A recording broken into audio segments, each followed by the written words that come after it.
Silverados with 0% financing, plus 0 payment till next year, and 0 money down payment available with lender approval, plus used cars from $8,900 with rates as low as 4.9%. Hurry in now, sell in Saturday. Chevy Silverados red tag 000. Used cars from $8,900. Marburger Chevrolet, 200 West Dixon Boulevard, Highway 74 West in Shelby. Online at marburgerchevrolet.net.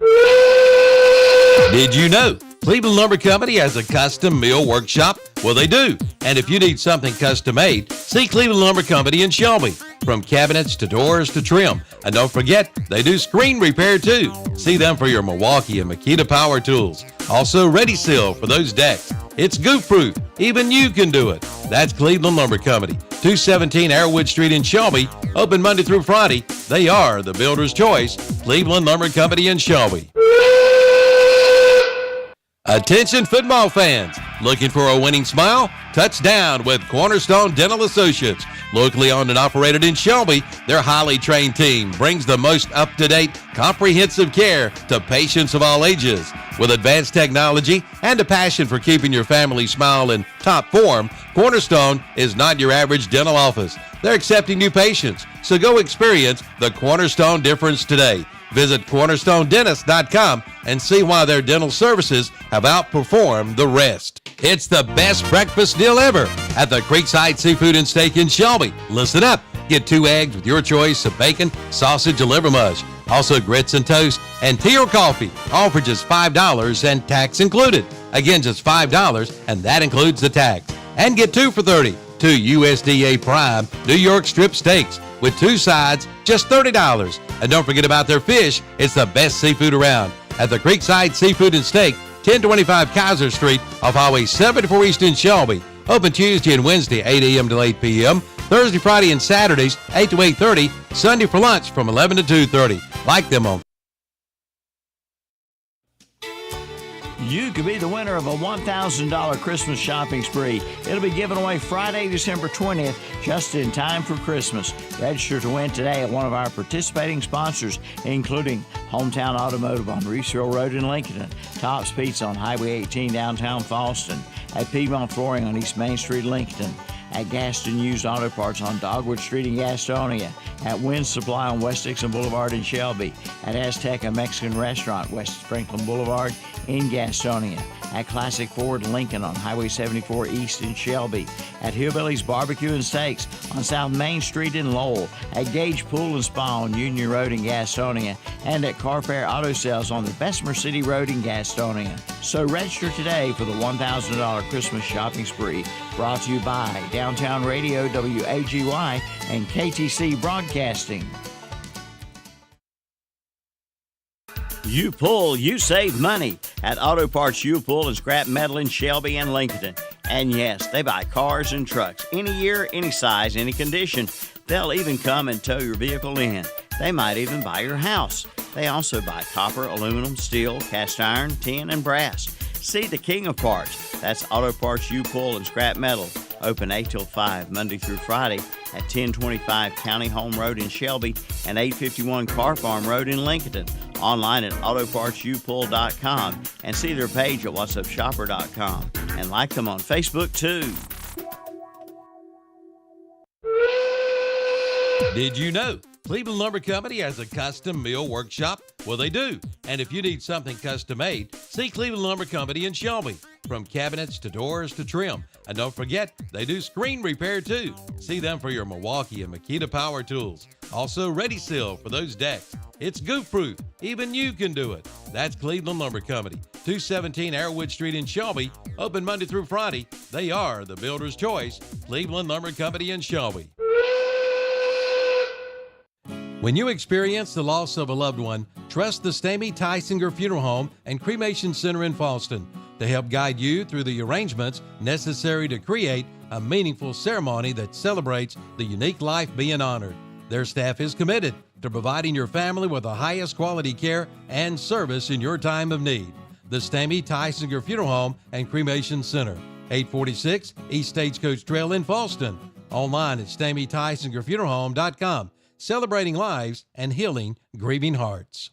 Get more bang for your buck at James River Equipment Company in Shelby, the area's John Deere dealer. Now, when you purchase a John Deere compact tractor and loader, you'll get pallet forks for only $1. That's right, $1. Plus, get 0% financing for 60 months. But hurry, the offer ends soon at James River Equipment Company, 703 North Post Road, Highway 180 North in Shelby. Online at jamesriverequipment.com. As our economy gradually reopens, remember to support local. Know you're doing the right thing and stay proud. Be a part of the greatest comeback of all time. Shop local with whatsupshopper.com, Carolina Country, and The Boss. Want to know what I like best about high school sports? I love watching my son run on the field. I love the fact that since he's been playing high school sports, he's making better decisions. And I love knowing that with the proper equipment, education, conditioning, and coaching, high school sports here in North Carolina are safer than ever before. And that's something I really love. This message presented by the North Carolina High School Athletic Association and the North Carolina Athletic Directors Association.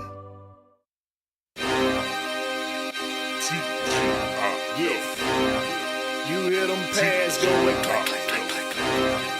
You hear them clicks going tap, tap, tap, tap. 704 beats by Alex J. Yeah. First and 10.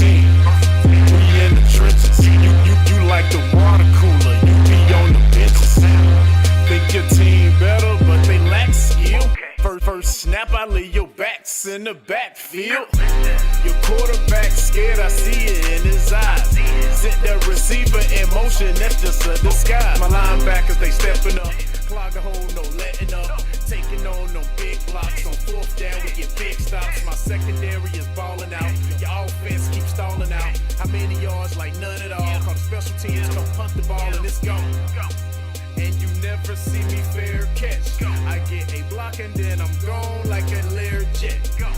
My helmet on, pass strap tight. My jersey shining in them Friday night lights. Win. We just came to win. We just came to win. Friday night lights. Friday night lights. Win. We just came to win. We must protect this house. I'm in a huddle talking to the Hawks. We gonna run it down their throat soon as we get the ball. Come out and fire off the ball, we going on one. My skill position so proficient, break for long runs. Come out running that option, that mean I got the option to keep that or pitch that. Defense, they gotta fix that. 4 receivers, we spread them out in the shotgun. Hot reads, I got some. My tight end, so awesome. Touchdowns, I toss some. We score 6, scoreboard, that score 6. Respect the ball, we protect the ball. We don't fumble, no throw picks. I feed my linemen pancakes. For all they blocks, I'm pancakes. Push you around like all night. End of the game, get your handshakes, huh? My helmet on, pass strap tight. My jersey shining in them Friday night lights. Win. We just came to win. We just came to win. Friday night lights. Friday night lights. Win. We just came to win. Win. We must protect this house.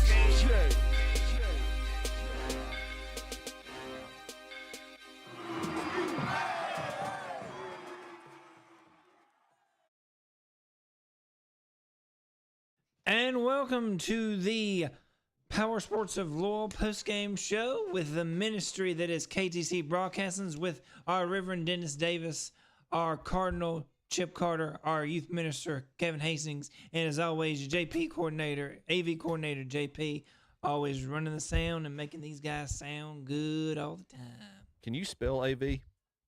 AV. Oh, fooled me. Audio. Do you want me to say the audio visual coordinator? Thank you, JP. You're welcome. I don't think JP's camera's working now. It's not. Yeah, it hasn't worked for 2 weeks. I don't know why. It's really odd. But hey, at least this is a blessing for the people online. They don't have to see me. It was working the other day. I don't know what happened with JP. I'm sorry about that. But good evening, everybody. Welcome to the full Throttle Powersports of Lowell Post-game show, we've got scores across there. Of course, the big one. Wow. Which East big one? Rutherford. Yeah, that. East Rutherford, 27-26 over Reedsville. At 27 Reedsville. At Reedsville. 26 at Reedsville. Brian Faree, drive carefully, man. I know you're on cloud 9 right now. The folks, if you listen to the pregame show, there was predictions on this show that Reedsville was going down tonight. Who would do a thing to the like East that? Rutherford Oh. Cavaliers? Both of them on the panel actually. Really? Went with East Rutherford. I saw them last week. They didn't give up a yard on offense until the fourth quarter. Wow. Tonight they didn't give a point until right before the fourth quarter. And they gave up a lot. And then it got a little weird. Well, But the punter apparently went to kick and slipped and just missed the ball. Oh, gosh. And Reedsville picked it up and walked it in for a touchdown. So there's one of your touchdowns right there. I did text Coach Russ see if he could maybe get to us on the way back. Oh, that'd be great. Hopefully we might be able to get to talk. If he's on the bus with the kids, we'll be able to hear them in the background. But yeah, they won't be able to hear him at all. But that'd be awesome if we can get them coming back. But it's probably gonna be one of the best bus ride in those kids have ever had. We talked about it Saturday morning last week too, and we knew that East Rutherford could put up points. But to your point, you watched them. I mean, their defense is really nobody's talking about it. Like yeah. Chip, they had I think about 15 carries and 13 of them were negative yards. Yeah, I mean that's it just don't happen. Period in any level of football. It's just negative yards and rushing like that. Any front seven that's led by Zaylin Watkins, is going to be an attacking group, and so yeah.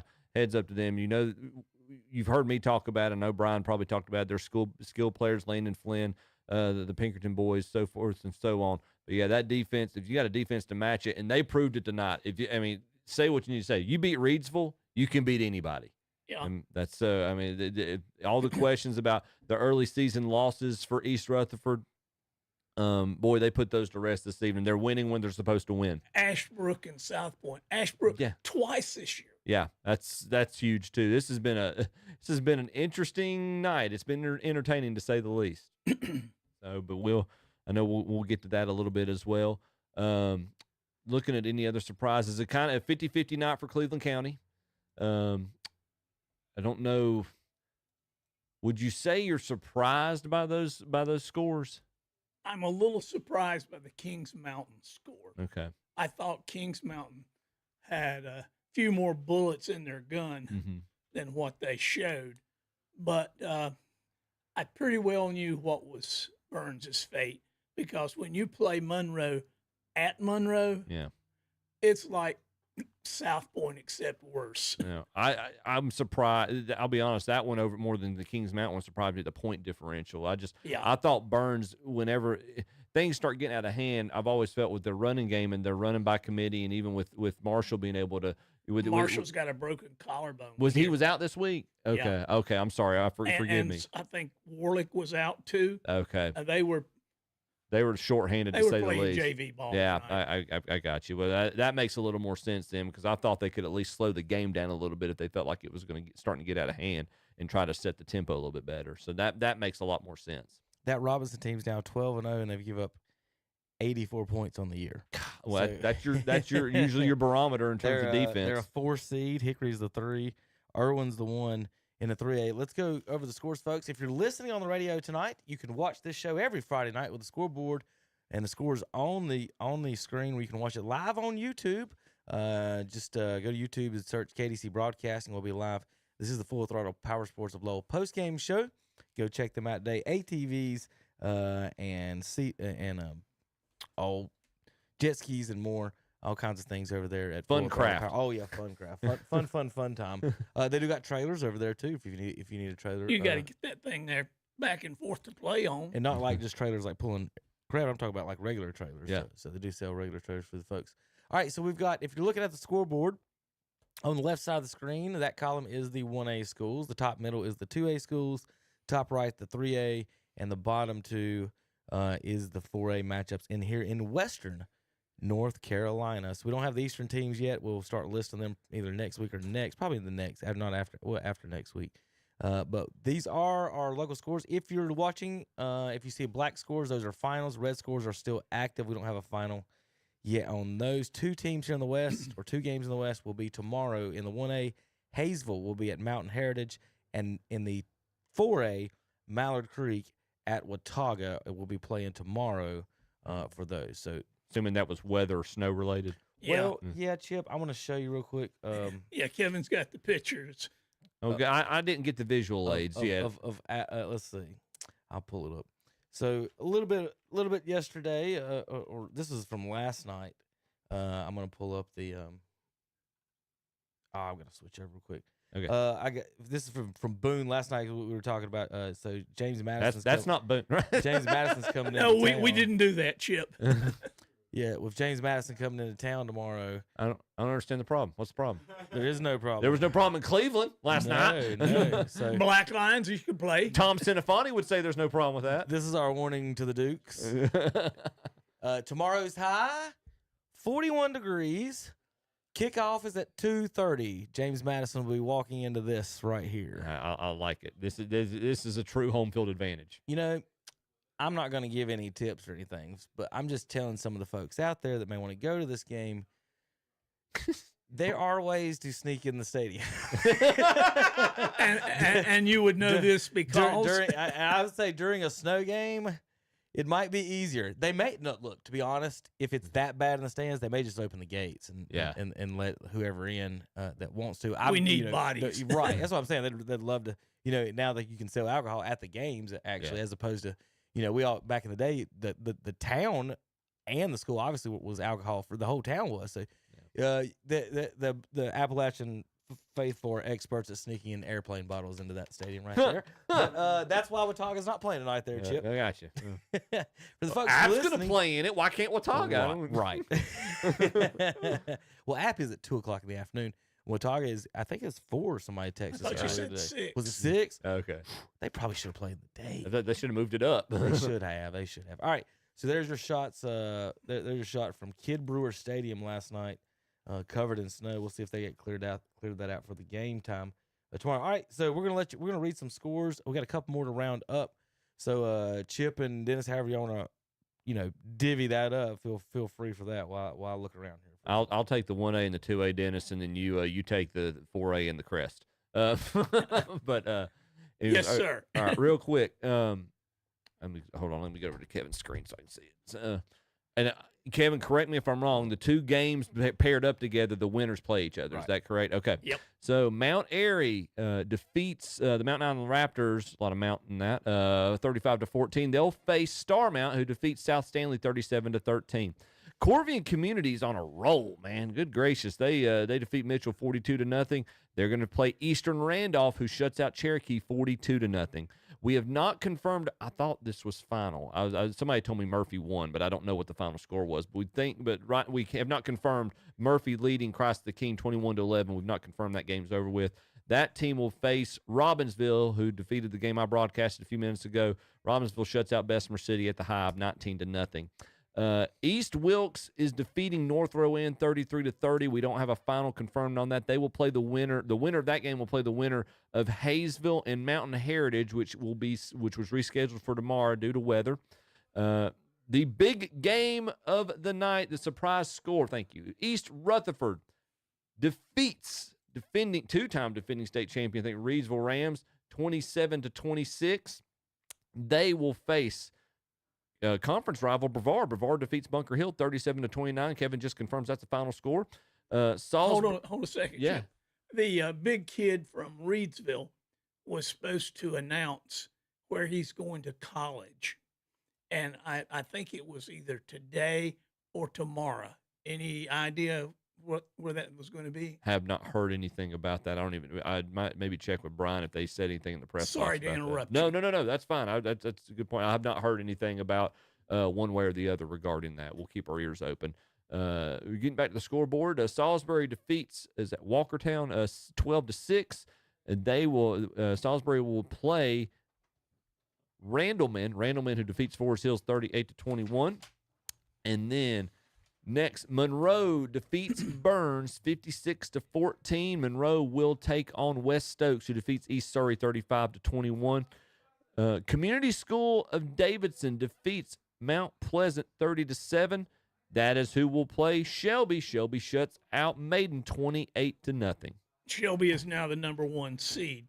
since Reidsville was beat. Shelby's the highest seed in the western bracket. You got it. Go ahead, Dennis. All right, that brings us to the 3A teams, and what we have here is the Smoky Mountain Mustangs taking on the number 1 seed Irwin Warriors tonight, and 35-14 was the final in that one, with Irwin being victorious. That brings us to West Rowan Falcons versus the West Charlotte Lions. West Charlotte took care of the West Rowan Falcons tonight by a score of 60-3. Now that will set up number 1 Irvin against West Charlotte, the number 8 seed, next week at Irvin.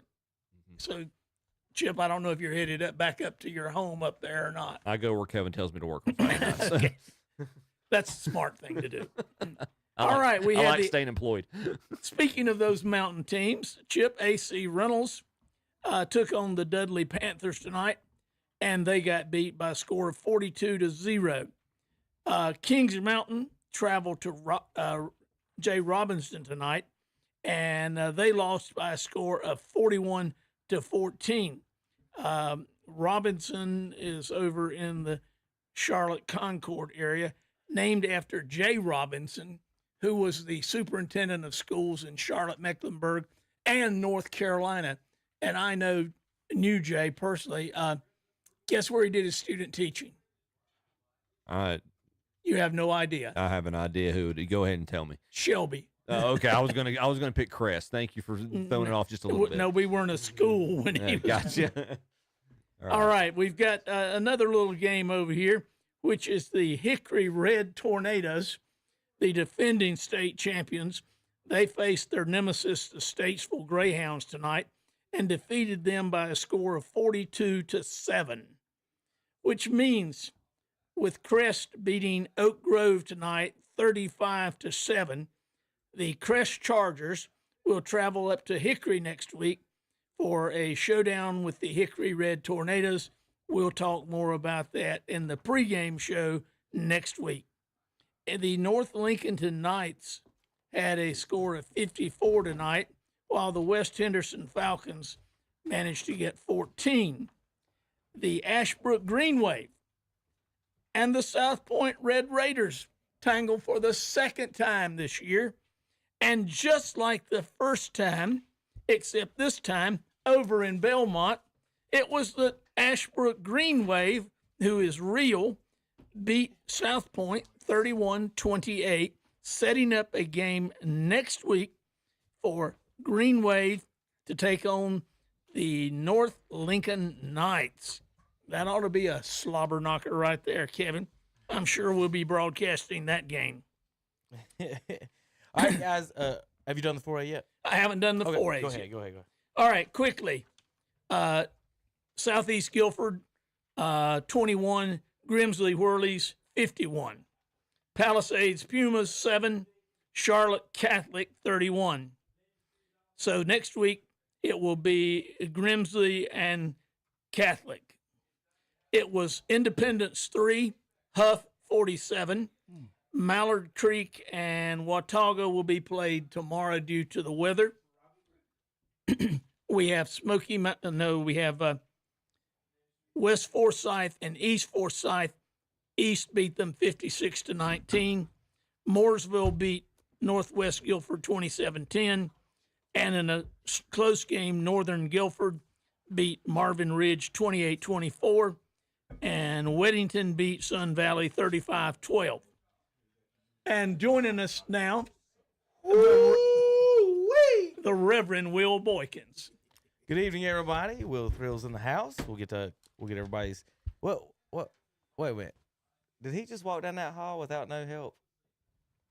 He ain't got no walker. Boy, you've been gone too long. He ain't got no. he ain't got no wheelchair. My man's like the Chargers. He don't need no crutch. He's ready to rock. I'm good to see Will in the house. Hey guys, we got scores across the area. Almost everything's final. We're waiting on 2 to be finalized. We got 2 that got postponed to tomormer. Hayesville and Mount. Well, did you see that Ashbrook South Point game? So Will's referring. He's totally lost to North Lincoln, folks. Who's still Well, I got to turn my on. I wasn't on. East only lost to North Lincoln this year. I was going to bring this up, and Will brought it up. 56-55, and North Lincoln's doing pretty good in the 3A themselves. They lost by 3 to Brevard at home to Brevard, and they get the rematch. But this time they'll have to go to Brevard. So East Rutherford lost to Robertson this year, lost by 8, lost by 1 to North Lincoln, and 3 to Brevard. So their 3 losses combined 12 points on the season. So, yeah, East Rutherford will be going to Brevard next week for a rematch, and we'll have some highlights of that one as well. All right, we've got Robbie Rupp on the phone. We're going to talk to him, and then we're going to give the scores and talk to some of the other games. Crest wins 35-7. I think if JP hit the buttons, we should have Robbie. Robbie, are you there? Yeah, guys, what's going on? There you go. How about Murders Row? They're going to break up Murder Row next year, Robbie. They're going to break up Murders Row. I tell you what, guys, what a night here, and it was like we were talking afterwards over the folks here, and great folks here at Oak Grove. They were outstanding people, but we just play a different brand of football over our way than what they play over here. And this is 2 times Chris has come here, and last time I think Oak Grove may have been undefeated. This time they were a 1-loss team, and Chris handles them easily. Tonight, once again, we see that Crest defense who has just, ever since you go back to that Burns game, and I said on the air, really struggled against the run against Burns, but they have grown throughout the year. The first half tonight, Oak Grove, which was averaging about 40 points a game, had 36 yards of offense in the first half against Crest, and Eli Hammonds really telling the quarterback he was our player of the game tonight. Eli threw for 264 yards. Had 1 touchdown passing, had 2 more touchdowns rushing. So he was our player of the night. So a good win for the Chargers. Explain to me, Robbie, how Oak Grove managed to get that 7 points of theirs. They got the opening. They got the second half kickoff. Had a great return. They returned the ball down to about the 30. Then they got a good run. They're starting running back. His first name's Carson. Got the football and took it down to about the 4 and actually got hit and got hurt. So he went out of the game. The kid that come in back up, they ran a little fake pitch to him. Quarterback kept and went around the corner to get their lone score in the game. But it all come off of a great kickoff return to start the second half. Well, speaking of trick plays, Coach Lloyd has got a reputation for maybe having 1 or 2 up his sleeve. And what was going on tonight with McSwain taking a direct snap in the backfield? Could you sort of let the folks know what was going on there? Interesting addition to the Crest offensive package that the Chargers got on film tonight. They line up in a 2-back set. Hammer, of course, at quarterback, and then to his his right, Aiden Carson, and to his left is Turner McSwain. Then they're doing a direct snap to McSwain to the left side of Hamrick. Carson and Hamrick are the lead blockers for McSwain once he gets the football. So that's what they will do tonight. But you start thinking about that formation, Crest can do a lot of stuff out of that formation if they want, because you got a guy there in Turner McSwain that can throw the football. They could switch the snap over to Aiden Carson.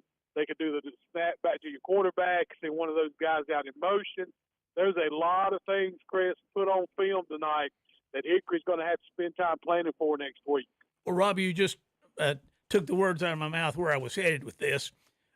Defensive coordinators are going to be up late at night looking at the possibilities, because knowing Greg, all he's got to do is change a little shift, make a little pitch, and he's got an opening, and zoom, there he goes.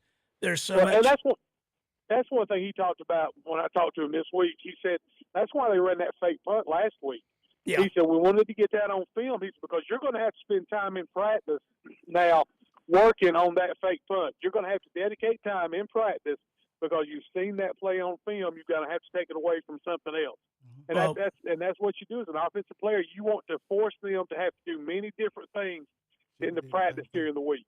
Well, I'm sure Steve over here great call, though, would agree with me. And this is a time when you're looking at film going, will they or won't they? What are they going to do out of this? And it locks up your opponent into a line of thinking. Now, if they don't prepare for that, then you may have some wide open plays. Yeah. Yeah, and I hated to hear Burns and Kings Mountain going down tonight. Congratulations to Golden Lions. They keep going ahead. And I'm going to be honest with you guys, there were people high-fiving each other up here over that East Rutherford score like you wouldn't believe. The Cavaliers are the darlings of the state of North Carolina with that win over Reedsville tonight. Congratulations to them. Well, Robbie, have you heard anything about where the Reedsville big kid is going? I know he had stated he was going to make his decision public. I don't know if it was today or tomorrow or when. Have you heard anything about what he? No, have not heard for sure.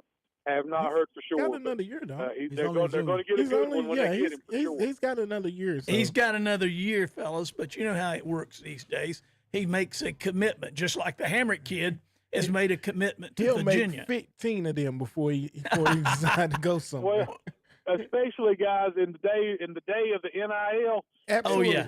If you already know that money's sitting out there, yeah, you go ahead and say, yeah, I'll see you in a couple of years, folks. Well, he's a two-sport athlete, if you will, and he's looking for someplace he can play both football and basketball. I don't know if Tar Heels. Do what? The Tar Heels. Do you know anybody that's ever been able to play both sports at Chapel Hill? Yeah, my big Julius Peppers. Oh, well, maybe. Hey, come on, guys, if you're going to be a football player, you go play for the state champion in North Carolina, and that's the Duke Blue Devils. Oh, Lord Jesus. Player, you go play for Duke now, baby. Will, remind me to break up that team. He's been around Paul Foster too long. You can't hang out with Paul Foster no more. The only team left in the way of that state championship is Wake Forest, and there ain't going to be no problem. We done waved bye-bye to the Tar Heels and the Wolf Puppies. We done took care of them. I knew we'd get him fired up. Will. He's fired up, ready to go. Now, let's see what them Eagles do Sunday. Hey, them Eagles are all right, too. We just want a shot at Detroit. That's the only thing we're waiting on there. Oh, Lord. Hey, but guys, let me get off here. We got a long trip ahead of us to get back home, and we look forward to talking to you next week. All Have right, a good Robbie. trip, Robbie. Hey, be safe. Y'all go on that road. See you guys. Bye-bye. Bye. All right, Robbie Rupp. Who knew? He's a Duke fan. I knew it. I gave him the Duke stuff at the Christmas party. Yeah. Well, he's I think we'll change his name to Robbie Foster. All right, we're gonna have Chip and the gang do the scores: 1A, 2A, 3A, and 4A, and then when we come back, we're going to talk. Chip's gonna break down the Bessemer game tonight. What? And then we're gonna talk to Steve about the Shelby win tonight, and then we're going to talk to Thompson finally a little bit. He's driving the band bus tonight, boys, so he's having a good time with the band. We're gonna talk to him later, and of course, we're gonna try to get Coach Philip Russ. Be safe driving. We're going to try to get Coach Philip Russ on the phone on the way home from Reedsville. Coming up next, KTCBroadcasting.com. From the KTC Broadcasting Weather Center, here's your forecast for Cleveland and Gaston counties. Mostly clear skies tonight, the low around 35. Wind gust around 20 miles per hour. Sunny on Saturday, the high 58. Mostly clear Saturday night, the low 31. Sunny on Sunday with a high of 61. Then for Sunday night, mostly clear, a low around 36. From the KTC Broadcasting Weather Center, I'm Johnny Cottle for WOHS and WCSL. Currently from the KTC Broadcasting Studios, it's 10:37, and the temperature is 41 The degrees. Big E at Gaffney, South Carolina's Outlet Mall off I-85. While school's out, the Big E offers the Kids Bowl free summer bowling program. Visit kidsbowlfree.com for all the details. Big E also has the summer movie series for only $5. Includes a great film plus popcorn, a 16-ounce drink, and one game card. From the laser tag arena to mini golf, bumper cars, and more, groups from churches, daycares, and birthday parties are invited. TheBigEGaffney.com. The time is now to stop in at Orr's Supermarket and Broad River Hams in Shelby for everything you need for your Thanksgiving meal. Order your fresh turkey and turkey breast or Broad River Hams. Spiral sliced and honey spiced. Halves and quarter pounds are now available. Fresh Boston butts, market-style sausage, Hunter's liver mush, market bacon and pork bellies. Sweet potatoes are 69 cents a pound, and Tavern boneless hams, 4 or half-pound dinner bell style, It's all at Orr's Supermarket in Broad River Hams, 1026 East Marion Street in Shelby. Call 704-487-4377 or find them on Facebook too. Tyndall Ford Roush in Gastonia is celebrating their 50th year of doing business in Gaston County and the surrounding area. Family owned and family operated, supporting our local community. You too can be a part of the Tyndall family. Right now, a few 2023 models are left in stock. Brand new vehicles ready to roll. You save thousands of dollars. There's a vehicle for every lifestyle at Tyndall Ford Roush, 1901 East Franklin Boulevard in Gastonia. Online at tyndallford.com. Come help celebrate 50 years of business at Tyndall Ford Roush, Gastonia. Hi, I'm Mark Williams. Here's Charlotte Hornets basketball on The Boss, WOHS Shelby, 101.5 FM and 1390 AM, and online at ktcbroadcasting.com. Don't miss the activities during Small Town Christmas at Jumpin' Jed's on Saturday, November 23rd. There will be store-wide sales and specials. Enjoy the music of John Mason on the Hammer Dulcimer. Author Julia Duncan will be there, along with woodcarver Steve Duncan. There will be hourly drawings, too, for their special Mountain Mama Santa, with proceeds going to the relief efforts in the western North Carolina mountains. Also, Vicky's Elegant Creations on the porch and hot apple cider. And get free gift wrapping, too. Small Town Christmas, Saturday, November 23rd at Jumpin' Jed's, Main Street in beautiful downtown Fallston. Get your car ready for fall and winter weather by taking it to Car Pro on South Post Road in Shelby, right across from Ingles. From a tune-up to an oil change, Car Pro can do it. Make sure your car is ready for fall and winter weather with a checkup at Car Pro. Check with them about new tires, too. And they also have cars for all budgets. They have the perfect vehicle for you. That's Car Pro Auto Sales and Repair, 1520 South Post Road in Shelby. Visit the website at carproshelby.com. Like them on Facebook, too. And we're back on the Full Throttle Powersports of Lore postgame show with Kevin and the guys. And I believe if I push the buttons right, we have a phone call.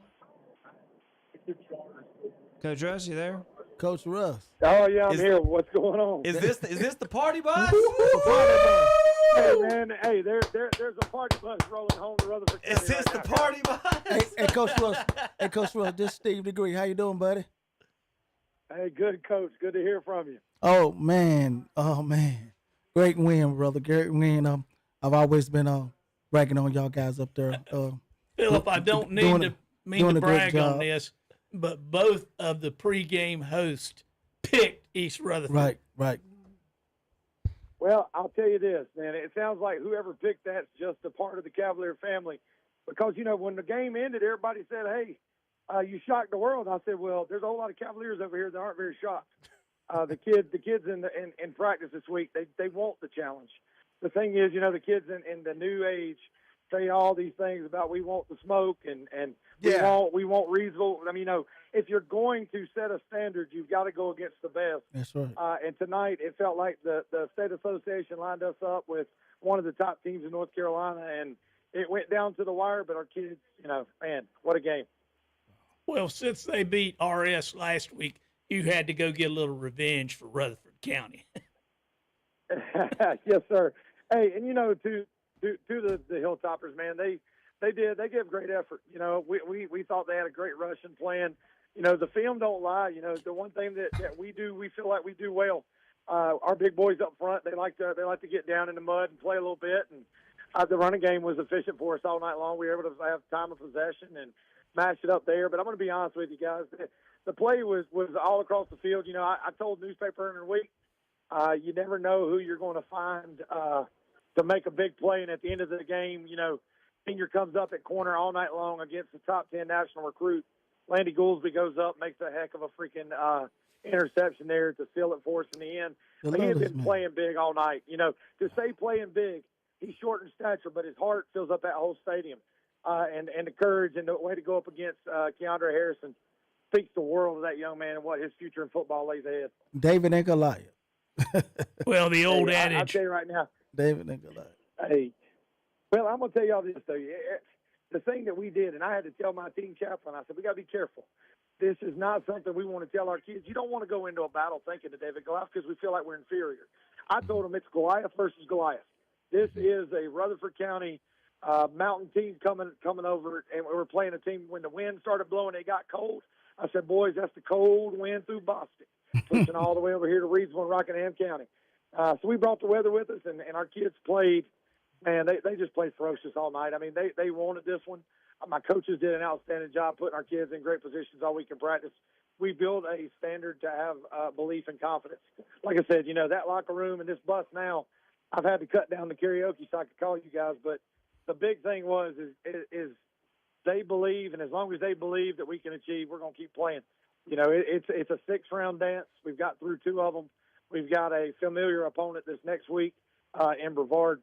We feel like we owe them a little get back because, that 24-21 at the house, But, hey, if folks out there on the radio get you some red and black, if you like Road Warriors, I know the Cardiac Cats up here in Charlotte ain't playing very good, but the red and black, somebody to get behind and follow and pull, will make you bite your nails a little bit. We had a rough third quarter, but I tell you right now, it's a good thing to be a part of the Cavalier family and be a part of the brand right now. Coach Russ is Chip Carter. Congratulations. Happy to hear it. And you make a great point, too, talking about with Brevard and them coming up. And, this is obviously going to go down right now. It's the biggest win that the program's had since you were been able to resurrect it. But you don't want the guys to get way too high. You want to make sure that they, the job's not done. Like you said, you're only a third of the way to work to the ultimate goal and the ultimate prize. So I know that's something y'all are going to focus on, just reminding the guys, big win, great win for the program, proud of everybody, but the job's not done yet. And plus, like you said, you've got a foe that you can get up for next week. You got a bad taste in your mouth. That 2 straight losses in the regular season by a total of 4 points, and I know y'all want to right that ship. Yeah, and I'm going to tell you, the fun thing is I got about 2 hours and some change maybe of enjoying this one. And then it's going right back to the plan. It's like I told the kids, no playoff game's going to be pretty. And I know everybody likes my anecdotal statements sometimes. I told them, I said, it's like taking a big girl to prom.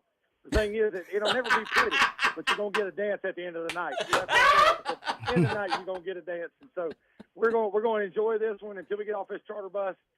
Then our sights set back into a conference opponent. And, I told them at the end of the game, I said, everybody wants to practice on Thanksgiving. Very few teams get to enjoy it. Nothing like this is a moment that we're going to build memories. We're just going to keep playing football. We've bought ourselves another Monday, Tuesday, Wednesday, Thursday, 4 quarters of football on a 100-yard football field. And that's what we're going to do. We're going to go out and we're just going to give people our best. And if we play our best brand of football, we feel pretty solid in our thing. We just got to focus on us, be the best versions of us, and just keep playing as long as we can. The seniors deserve it, and our community deserves it. We just want to shout out all the Cavaliers that are on the radio driving home hearing this. Meant the world to look up here in them stands and have just as much fans as Reedsville, and we hope to take that same trip up to Brevard next week and have a battle of the MF7.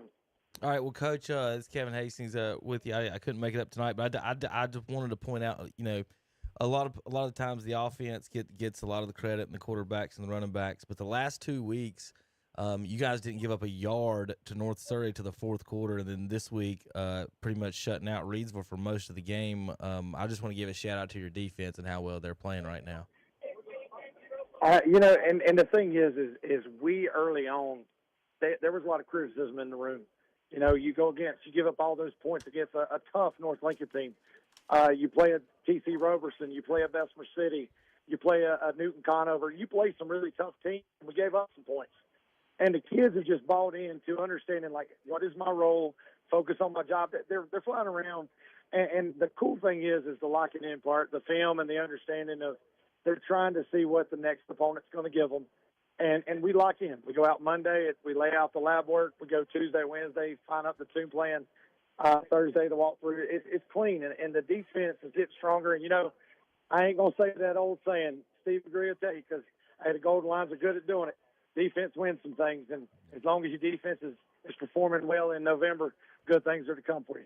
All right, one more quick comment for you on the, as you guys, win and look forward to moving to next week. Just want to congratulate you again on the season. So you'll be playing, like I said, a familiar opponent next week, headed up to Brevard. But I want to know one quick thing. You guys led the whole game tonight. Reedsville comes back. They take the lead late. Your offense has the ball with 2 minutes. And what do you say to your team before you go out there? Or 6 minutes? I mean, the big thing is you live for moments to live and die for your legacy. And I told those senior offensive linemen, I said, a legacy moment is when you can put your knuckles down in the turf and you can stare your opponent in the eye and know that, hey, we're running the football. I said, this is what you live in the squat rack for in the off season. This is when those power cleans come in. You live in the moments in July and August when it's hot and when you don't want to be there because it's hot and it's uncomfortable. But I'm telling you, Kevin, the thing is these kids live by the fire. We're just close enough. We've been forged in steel with adversity all year long. I mean, with the effects of Helene, and this is a COVID group, and this is also a group that barely had a varsity team that one year. I mean, there's so much adversity. And, I told them, I said, two things, gentlemen. I said, pressure busts pipes, and it also makes diamonds. I said, make sure you bust some pipes on the other side. You shine bright like a diamond when it's all over. And they did that. And, that we wanted the ball at the end. We wanted to be able to secure that. Defensively, we told them, we said, we're going to score. Now we've got to be able to write that and make a play. One play is all it takes. Try to surprise onside kick. It didn't work. I mean, we had it in our possession. They took it away. And then all of a sudden, a senior steps up, makes a play. Senior wanted to play next week more than anybody else on that field in that moment. And once again, just shout out to our defensive backs and the way they contained a very prolific offense. That is one of the best, if not one of the best, offenses we've faced all season with tremendous athletes and explosive people. And shout out and hats off to Coach Teague and the Reedsville Rams for a very formidable opponent tonight in the second-round game. Well, Coach, this is Dennis. I just want to say you guys have achieved a goal, and the goal that these kids have never achieved before. You eat turkey and practice football. You get to play another day. That's it. And, what a blessing. The only thing I'll tell you, and I know this is the last time, I don't want to keep up there when these other people win ball games tonight. Good, congratulations to them, but we're just going to give God the glory. God's good. He's good all the time, and, this is a great holiday to come into to be thankful. We're thankful for our health. We're thankful for our opportunities. We're thankful to be able to play next Friday night in red and black. All right, best wishes next week up at Brevard, Coach. Hey, thank y'all. Love you. Thank you for what you do for high school sports. Thank you, Coach Russ. Y'all be careful and have the best ride of your life coming back from Reedsville, guys. Have a great night. See you, Coach Russ. All right, Coach Philip Russ and the East Rutherford Cavaliers knock off the number 1 seed, defending state champion Reedsville Rams, and that leaves us 10 teams left in the power poll, and I'm going to do that real quick. Davidson at number 10, East Rutherford is at number 9 now. Brevard number 8, Shelby 7, Bunker Hill 6, Corvion 5, Ashbrook 4, Crest 3, North Lincoln 2, and Hickory 1. All right, we've got to take a break ASAP. When we come back, we'll give the scores and more around the area at kdcbroadcasting.com. Scores and more. Once Upon a Time is right now. Escape to the Renaissance Festival, a time-traveling adventure. Huzzah! Saturdays and Sundays, now through November 24th. Jousting night. The Living Mermaids. Woo! Happiness reigns at the Renaissance Festival. We come to the Renaissance Festival every year. It's just a good time for our entire family. We love to come and eat our way through the festival. The turkey legs and the crepes and everything else. There's great food and lots of entertainment. It's a great way to spend the day. Eat, drink, be merry at the Renaissance Festival. Saturdays and Sundays, now through November 24th. Presented by Pepsi. Tickets limited while supplies last. Online only at renfestinfo.com. Renaissance Festival, here I come. Pepsi proudly presents the Carolina Renaissance Festival. Eat, drink Pepsi, and be merry. Don't miss the Renaissance Festival. Joey Logano takes the checkered flag. Joey Logano takes the championship for the 3rd time in his career. Congratulations to Joey Logano and Team Penske on winning the 2024 NASCAR Cup Series Championship. It's special for sure, but it's just, I can't help but think about everybody that this affects. Join us for NASCAR racing in 2025 on Carolina Country WCSL. 92.9 FM, 1590 AM, online at kdcbroadcasting.com. Kickoff time means cooler weather, and Innovative Pool Designs in Kings Mountain has some cool weather ideas, like their Coyote and Bull grills. There's nothing like it. And new for you athletes, the Viking Cold Plunge with ice cold therapy. Check it out. Plus, check out their Thermosauna. Just breathe, relax, and repeat. and Spas and Hot Tubs by Shoreline. And financing is available with low down payments and no money down with approved credit for qualified buyers. Innovative Pool Designs, 629 East King Street in Kings Mountain. Online at ipdnc.com. Like them on Facebook too.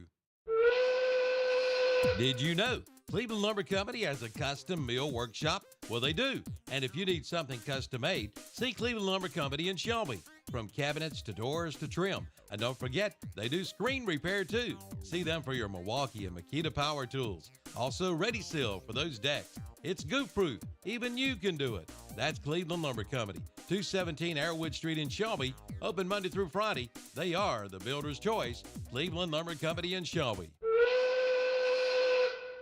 The Dodge Black Friday sales event is underway at Marburger Chrysler Dodge Jeep Ram in Shelby. Get in on big performance and receive $11,100 total bonus cash allowance on the new 2024 Dodge Durango SRT Hellcat. And if you're a Ford brand owner or leasee, you can get $2,000 bonus cash allowance on a new 2024 Dodge Durango. All during the Black Friday sales event at Marburger Chrysler Dodge Jeep Ram, 1310 East Dixon Boulevard in Shelby.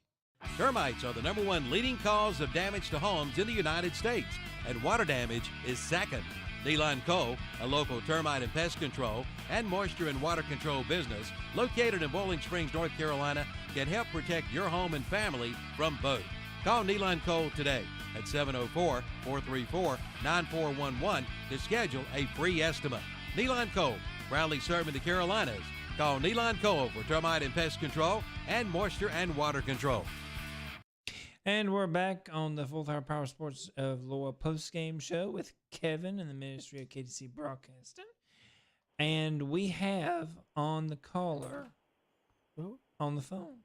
Hey, we got Coach Jeff Jones on the phone, I believe. Is that correct? That should be. What the world? What's up, Coach Jones? We got to hear from you. What's up, guys? How's it going? Good to hear from you, sir. You sound a little bit excited, Jeff.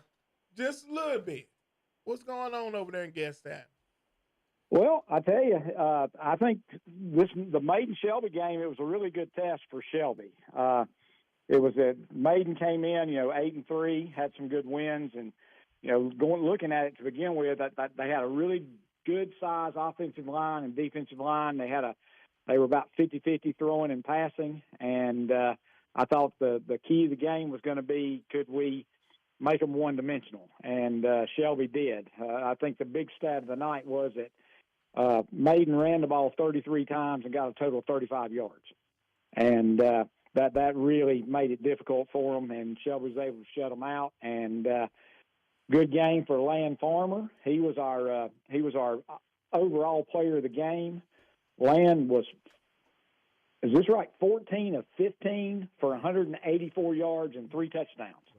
And that's pretty special right there. I got you, Jeff. They were right. We were writing down the stats there for you. 14, 15, 184 yards and 3. Is that what you said? We do give away numbers bookkeeping Cleveland County Player of the Week. So that's your Shelby nominee. 28-0, Coach Jones. You want to talk a little bit about that defense tonight? Well, the defense was just lights out. Like I said, when you give up a total of 35 yards on 33 rushes, and part of that was we got 6 stacks for, gosh, what was it, Brent? 46 yards. So, 6 sacks for 46 yards, and their quarterback was never really comfortable. He had about 3 big passes. The other thing that kind of worried Shelby going into the game, they had 2 receivers that were 6'4", and you throw the thing high and let them go get it. And but Shelby did a really nice job, and one of the big keys was the quarterback couldn't get comfortable. He didn't have a lot of time to make those throws downfield. And the weirdest thing in the game, and I remember hearing about when Colorado won the national championship back in the 90s, that they won a game when they screwed up the down marker and they got 5 plays to get a first down. Well, I told Coach Wilbanks, I texted him and said we need to work on our 5th down defense because they got a first down on 5th and 6th when they forgot one of the downs. So they came close to scoring after they had their 5 downs to get a first down. But They had it 3rd and goal inside the 1, and Shelby forced a fumble and got it back. So 28-0, good win for Shelby. Well, Jeff, I just want to know, do you plan to go kayaking on the lake tonight? Not tonight, Dennis. A little bit too cold. Monday was my last time to get out there, and I don't know if the wind will stop and it'll get up in 60s. Yeah, I'll be right back out there again. But well, I know you're enjoying your new place over there, and I thought about you, and I said it might be a little cool if Jeff wants to do that tonight out of celebration of some sort. No, I'm not going to get out there in the night anyway. But I appreciate the offer there, Dennis. I appreciate you thinking about me.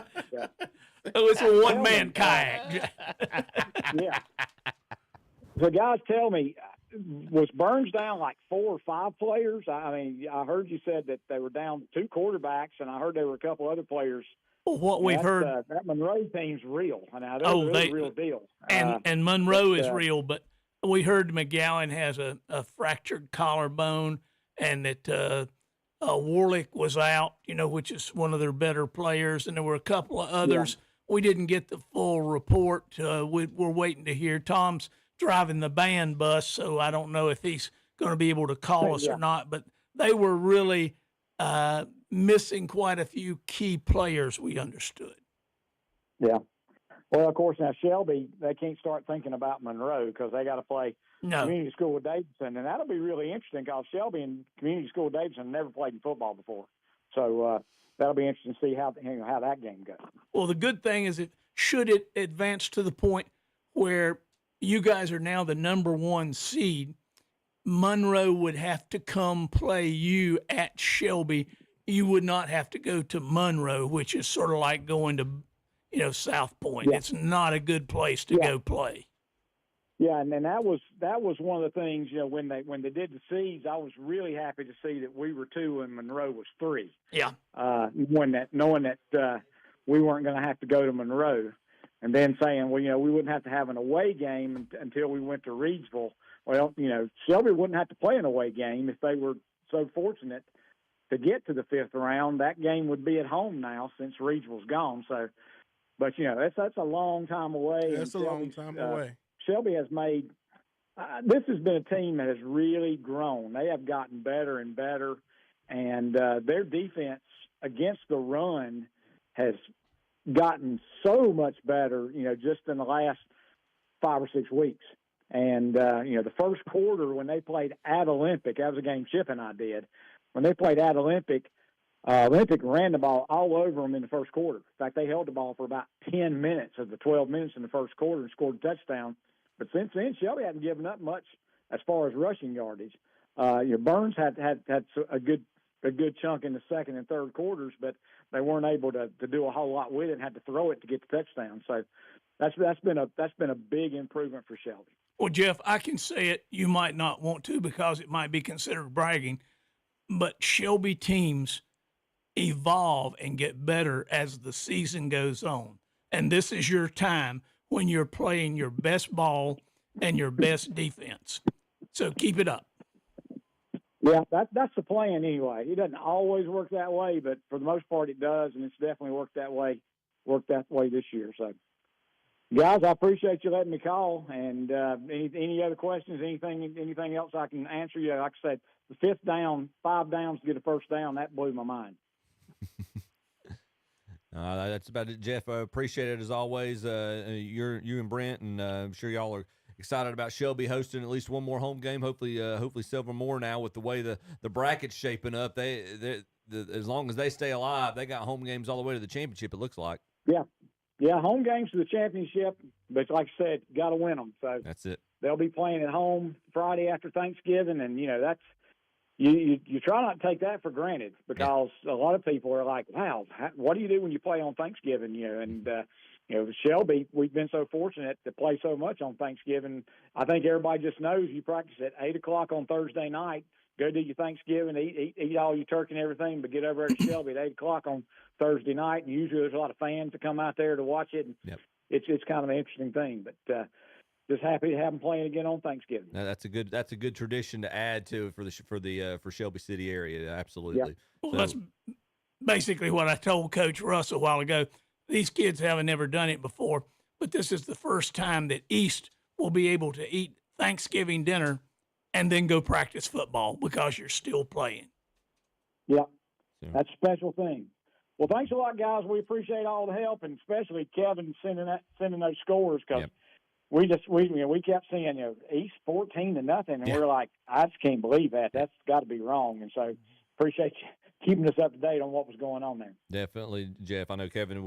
Same thing when I was over doing the Bessemer City game. Appreciated Kevin doing that with Jeff. You have a good rest of your weekend, man. Look forward to hearing you, Brent, next week. All right, take care, guys. All right, man. Thanks. That's Jeff Jones. He and Brent Pasco doing the Shelby game. Speaking of Shelby, let's piggyback over to a man who was on the sidelines with Coach Steve DeGree. Coach, your assessment of the game, your thoughts? Well, Coach Jones, he covered basically a lot of stuff, but what I want to add to is one of the key plays in the game was the fake punt. Big play because we was going to have to punt the ball deep in their territory, and normally it would be Kristen Tate to run the fake punt, but somehow he twisted his ankle or something, or he just went out of the game, and we put Nick Norris back there, and we ran the fake punt. Coach Jones knows something about a fake punt because he called it a long time ago up in High Point Central, and that was a key to the game to get us some momentum back. And also, like you said, defensive line, man, they played lights out. Dominic Woody, who we had switched him from defense to offense, and we had to change his number. First, it was number 9. Then we had to move him to offensive line and give him number 56. And Dominic, he had like 2 sacks tonight by himself. And also Land Former, like he said, Land Former played a great game, great escape ability, and not only was he escaping, he was looking downfield for his receivers, and he threw a great pass to Bubby again down in the end zone. Bubby went in and come back out, threw it in the corner end zone, and throw one to Marjay Thompson wide open. Yeah, and I heard Jeff talk about it. Jeff and Brent talk about that at the end of the game. And they also hit Tyler Morgan on that last touchdown, and we got one guy, number 21, Keelan Tate. That young man, Jalen Tate, got a lot of takes on that team. Yeah. Jalen Tate, number 21, that young man runs hard. And I talk to him every day in practice, son. You're going to be a key here because Kristen is your breakaway, but he's your power. Yeah. So sometimes we go 2 backs. And he's your thunder to your life. Right, he's thunder, and we put him in the backfield. And I tell you, that young man, he runs hard, and he scored one of the touchdowns. And one more thing I want to say, like our defensive line guys, sometimes we go 6 defensive linemen when we knew they was going to run the ball. And my hat's off to our defensive linemen because, they don't get much glory. So we got Dominic Woody, 56. We got Nigel Woods, 55. We got Keelan Tate, 88. Chris Allison, 54. Then our linebackers, we got Nick Norris.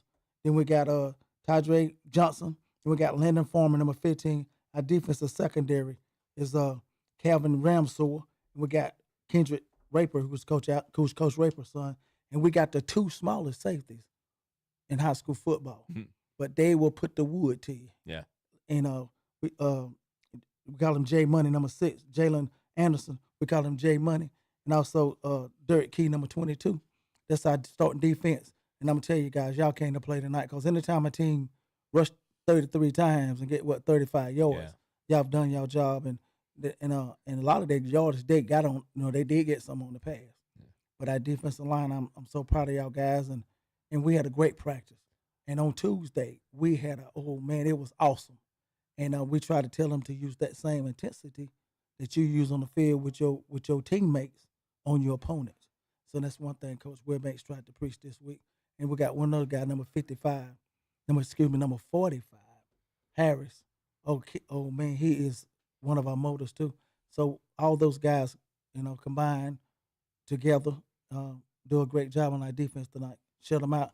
Anytime you shut out Megan, you're doing pretty good. Yeah, I know, and I heard again Jeff and Brent talking about it in the post game, and forgive me if Jeff touched on it when he called in too.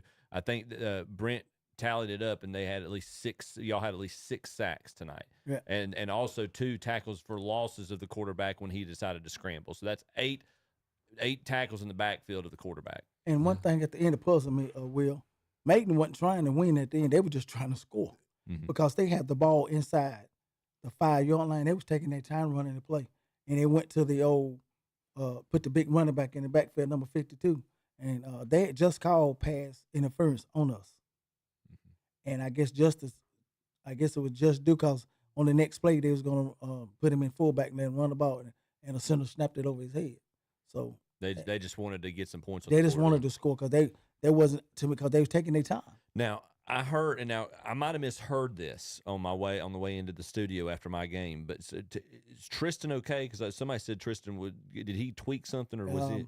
Well, he walked off the field. He said it was okay, but Tristan tough anyway. So Yeah. I don't know what his medical condition is, but I just know that play he came out on the punt and we put. I didn't see him come back in. And it could have just been precautionary, After that particular time, we just trying to run the ball out. Notice we had the ball at the end, and Coach Wilbanks let the clock run down and called timeout, and it was 4th down, so we just took the snap, get the victory formation. That's the best formation in football. So I don't really know what his status is. I don't in liberties to say, but anyway, Christian he'll be ready. He tough as nails. Little bitty thing too, tough as nails. Yeah. I would like to add on. Number 6 was everywhere. Jay Money, that's our defensive set. He was. Not only was he playing well on defense, he was playing well on special teams. You see him knock that one guy? Yeah. So it was times where he was coming down and they was looking like they had a breezeway to get through, and that he was wrapping them up. And he ain't big as a minute. Ain't big. Number 6 is not big as a minute. Tough as nails. But he tough as nails. 5-5 was doing 5-5 stuff. I mean, he do the same stuff every week. I love his motor. Yes. He up and down the sideline firing this. I mean, it was one time they was calling for a punt, and he was over there pumping the.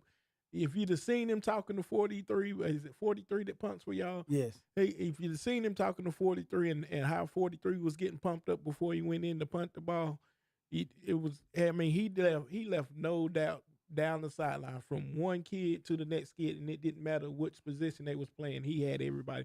He do it every week. It's not nothing new for 5-5, but it's not something that get noticed a lot. Right, and that's one of the guys I was telling you about going all out in practice. Him and Achilles Hunt, number 45. These two young men go all out in practice, and they can only make your offensive lineman better. So, and then we put a scout defense up to run against our defense. And we figure if our defense can block our guys, then we should be able to block the opponent's guys. But Nigel, he's our motor.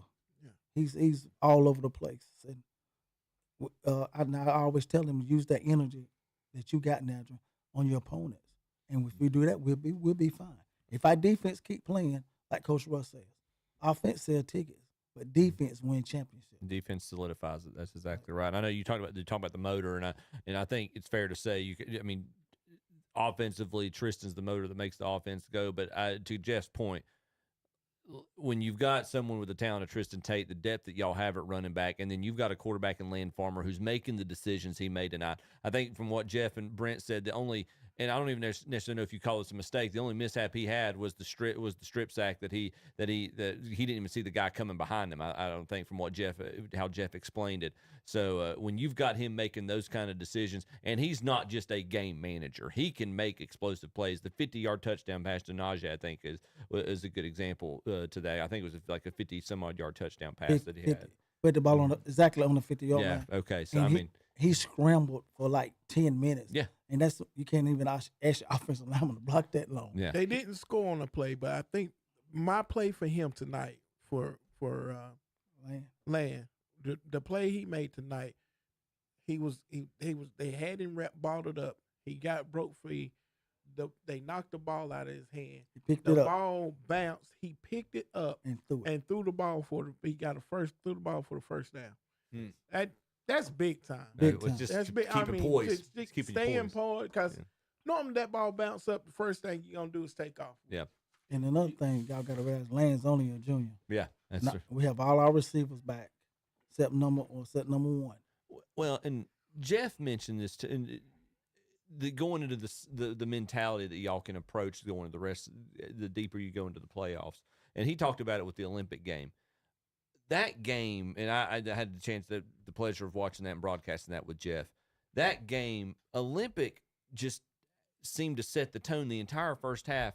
But y'all, no panic, no worry, no concern, and Tristan started to do his thing in the third quarter and y'all started chipping away at their score. And before you knew it, the game was out of reach. It's like there was just no, and that's a good lesson where a lot of the opponents that y'all have during the regular season, you're taking care of them by the end of the first half. So to have a game like that to mentally prepare you for, okay, this team's still in it.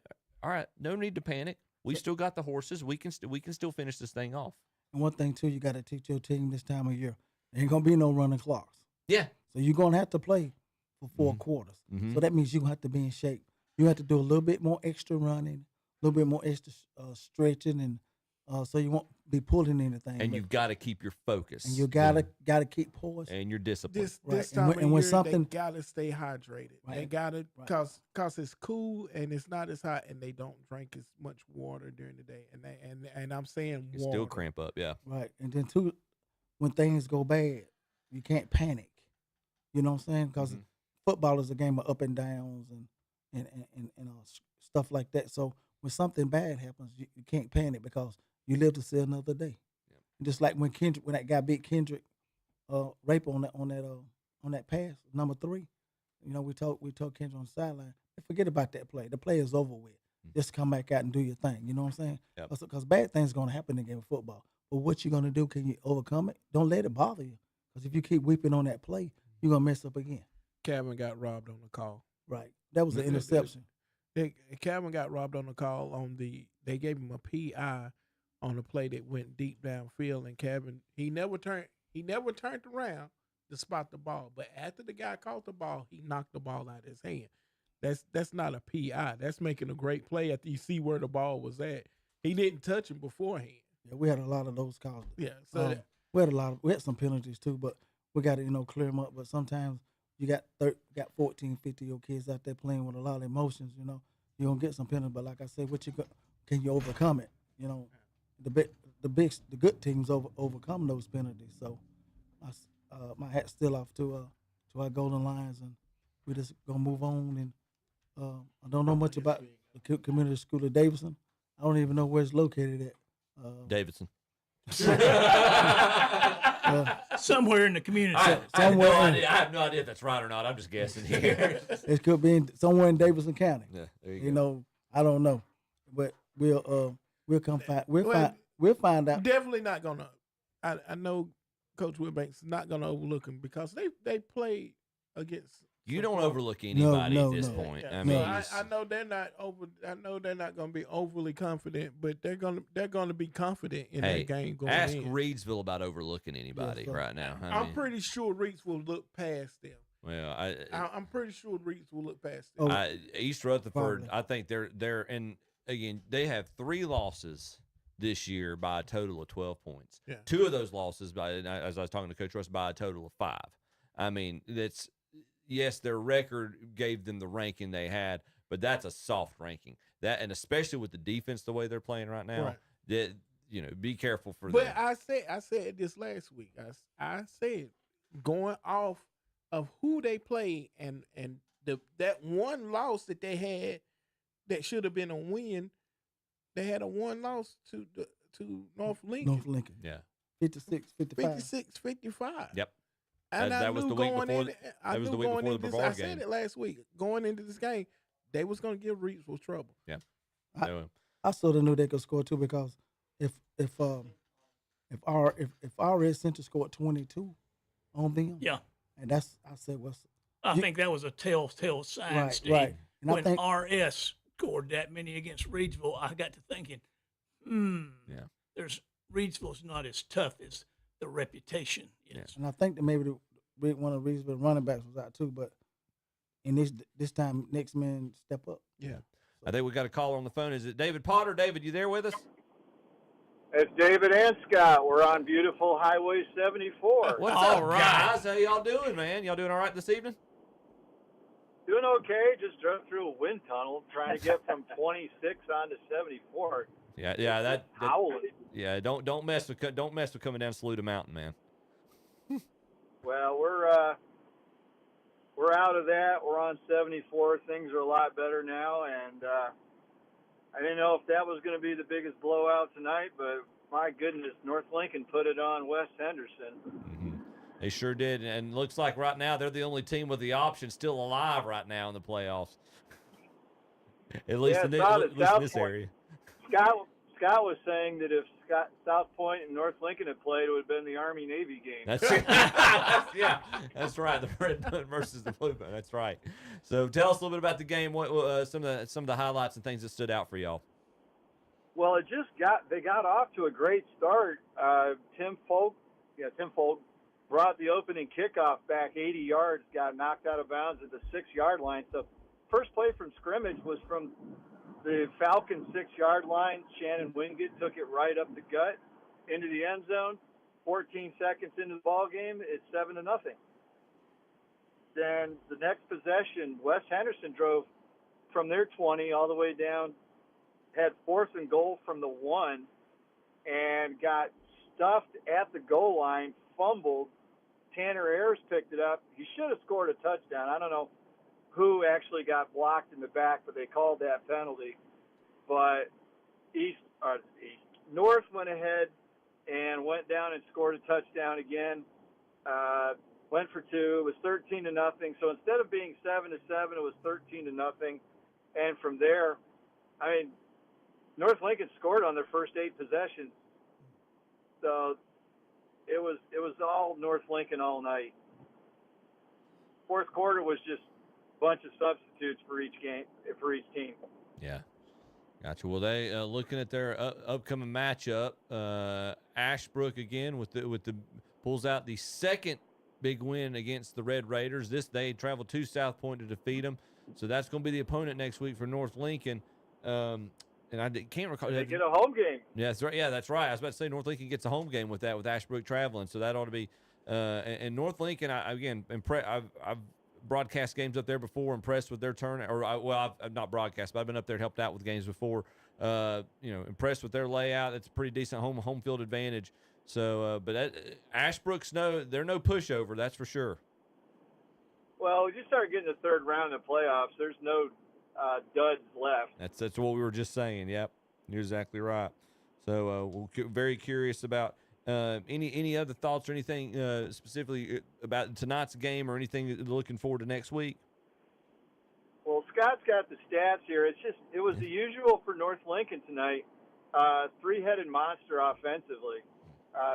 Scott's got the phone and the stats. I'm driving, so he'll fill you in on those things. Yeah, yeah. We had, like I say, it was just North Lincoln could pretty much do whatever they wanted on really both sides of the ball and special teams. But offensively, Wingate 92 yards, carrying the ball, 2 touchdowns.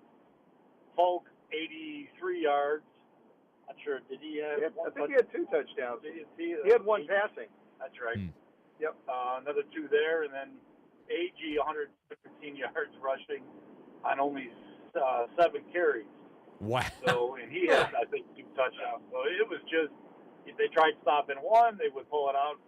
Slipe would do a great job, running the offense and pitch it, and it was just methodical how they run that triple option. So my first thought with Ashbrook is, you can't really duplicate it in practice, but now if they played South Point twice and beat them twice, I mean, there's one team that maybe seems like they can at least slow it down a little. It's going to be interesting to see what they do against North Lincoln next week. That was exactly. They gave up 28 tonight, right? Yeah, they did. Yeah, that was my concern or my thought exactly as well, y'all. I'm looking at that with Ashbrook and the fact that they've done this to South Point, done this to this Red Boat offense, and at least been able to pull out the victory twice this year. That's got to make North Lincoln, with their offensive setup and their offensive scheme, I don't know if nervous is the word, but it's got to catch their attention at least. Well, the thing with North Lincoln is they only threw 2 passes tonight because they didn't need to. Yeah. They showed last week they can throw the football decently. They just wait for the right situation. They're patient because they're running the ball well enough. Then if you crowd the box, they'll try and throw one up the seam or throw one to the sideline, and they usually get single coverage, and they're able to hit it. I mean, they've got, what was their average? 23 yards per catch this season. I mean, and you're right. Yeah.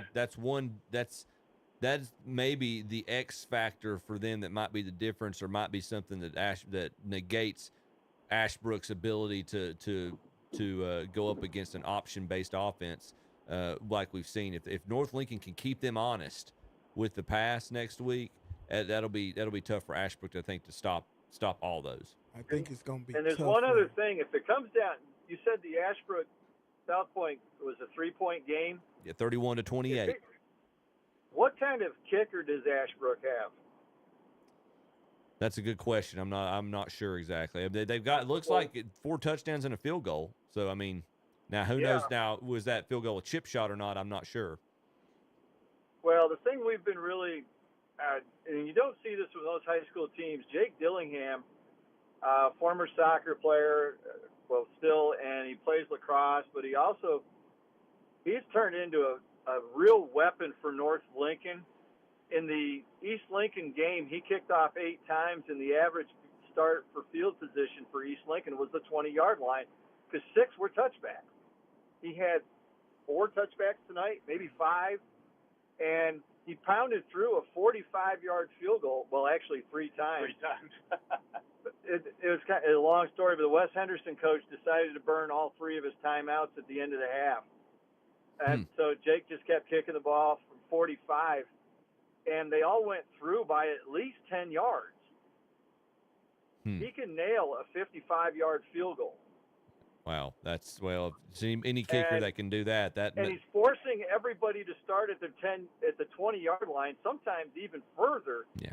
You know, they've got to go 80 yards every time. Yeah, and that's if they kick it, a couple times that we've seen in the last 3 games, if you keep it to the 1, sure, they go ahead and try to return it, but then they get down the field, and now they're starting at the 15-yard line or 16-yard line, somewhere in there, just because their coverage is so good. So he is truly a weapon, and I think he's definitely going to win them a game if they're going to go on a long run. For a high school team to have to go down the field that much for a high school-based offense, yeah, if the kicker's consistently making you have that kind of field position and and putting you against the backing you up against your own end zone consistently, yeah, that's a big weapon.